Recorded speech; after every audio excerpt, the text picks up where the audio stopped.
तो जैसे sir risk factors इनके हम बताया जाता है कि एक शॉर्ट नेक होना या फिर आपके नेक के अराउंड बहुत ज़्यादा फैट होना, ओवरऑल जो है आपका वेट ज़्यादा होना, ये सब चीज़ें बहुत इम्पोर्टेंट होती हैं।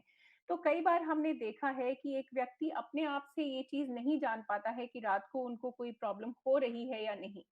तो सबसे ज़्यादा अगर कोई व्यक्ति अफ़ेक्ट होता है, तो उनके बेड पार्टनर्स जो उनके साथ रात को सोते हैं और एक्चुअली देखते हैं बिल्कुल, कि उनकी साँस रुक रही है, तो उनके बिल्कुल। लिए और क्या जानना ज़रूरी है? यदि एक व्यक्ति जो नींद में बहुत गहराई में सो रहे हैं, उन्हें कुछ ऐसी प्रॉब्लम्स आ रही है, किस वक़्त एक उनकी पार्टनर को एक सतर्क होना चाहिए कि आगे का उनका कोर्स क्या रहना चाहिए?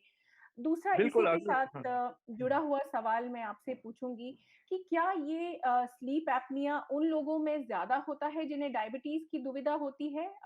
क्या ये चीज़ जुड़ी हुई है हार्ट डिज़ीज़ेज़ से, डायबिटीज़ से और किस तरीके से इसका इवैल्यूएशन होता है?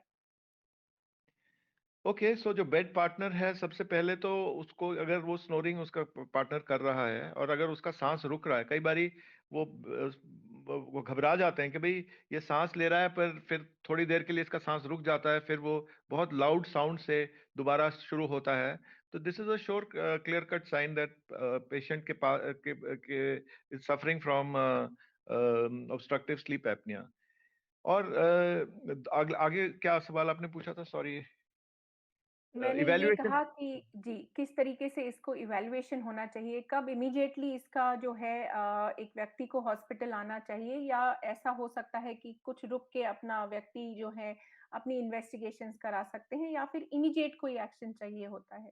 इसपे आई वुड सजेस्ट कि जब किसी को पता चलता है कि इसको ये प्रॉब्लम हो रही है, तो उसको जल्द से जल्द स्लीप स्पेशलिस्ट को मिलना चाहिए और अपनी इवैल्यूएशन करनी चाहिए।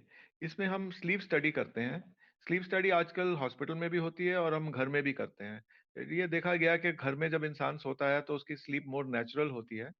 स्लीप के टाइम हम कई सेंसर्स बॉडी में लगा देते हैं, जैसे हम ईईजी देखते हैं, इलेक्ट्रो ऑक्यूलोग्राम एक होता है जो आईज की मूवमेंट देखता है, जो मसल्स, एक ईएमजी होता है वो मसल्स की मूवमेंट्स देखता है, ईसीजी देखते हैं।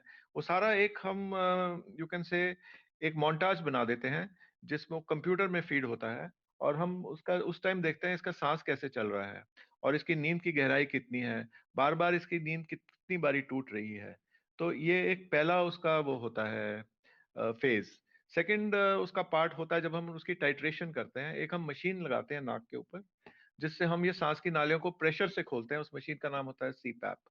सो सीपैप से हम खोल देते हैं सांस की नालियों को और फिर देखते हैं कितना प्रेशर चाहिए इसको वो पूरे सिम्टम्स को अबॉलिश करने के लिए। फिर हम नॉर्मली उस पेशेंट को बोलते हैं कि आप इसको इस्तेमाल कीजिए। But before we use do that we also have to have एक ईएनटी इवेल्युएशन, ये देखने के लिए कोई उसके ब्रीदिंग ट्यूब्स में कोई ऐसा सर्जिकली करेक्टिव लीजन तो नहीं है। जैसे कई बारी किसी की टंग बहुत लार्ज होती है या किसी की एडेनॉइड्स बहुत बड़े होते हैं, तो वो भी हमें देखना चाहिए। और अगर सर्जिकली भी करेक्टिव लीजन्स हैं तो वो उसका भी सोचना चाहिए। सो ये पूरा एक इवैल्यूएशन होता है कंबाइंड ईएनटी का और अपने स्लीप स्पेशलिस्ट का। एक फाइनल और इवैल्यूएशन होता है अगर सर्जरी के लिए जा रहे हैं, जिसको बोलते हैं स्लीप एंडोस्कोपी। इसमें पेशेंट को हम नेचुरल स्लीप में तो नहीं डाल सकते, पर एक इंजेक्शन से स्लीप में डाल देते हैं। फिर उसके देखते हैं ब्रीदिंग कैसे हो रही है, कौन कौन से एरियाज कोलैप्स कर रहे हैं और फिर उन एरियाज में सर्जरी हो सकती है। सो ये काफी मोडालिटीज ऑफ ट्रीटमेंट अवेलेबल हैं। बट बाय एंड लार्ज जो हमने देखा है सबसे ज्यादा success continuous positive air pressure जो नोज पे एक मास्क से लगाया जाता है उससे होता है और वो परफेक्टली ट्रीटेबल होता है। पर अगर उसकी ट्रीटमेंट ठीक नहीं हो रही हो तो आपने जैसे पूछा ये डायबिटीज के रिस्क फैक्टर्स, हाँ, क्योंकि टाइप 2 डायबिटीज में पर्सन नॉर्मली ओवरवेट होता है तो इसके साथ ये कनेक्टेड है।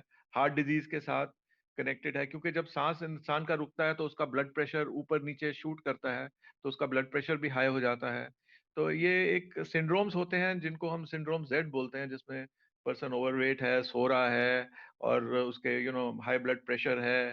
तो वो सारा उसका एक बॉडी का कॉन्फ़िगरेशन होता है जिसको हम इजीली रिकॉग्नाइज कर सकते हैं कि हाँ, इसको तो जरूर ये बीमारी होगी।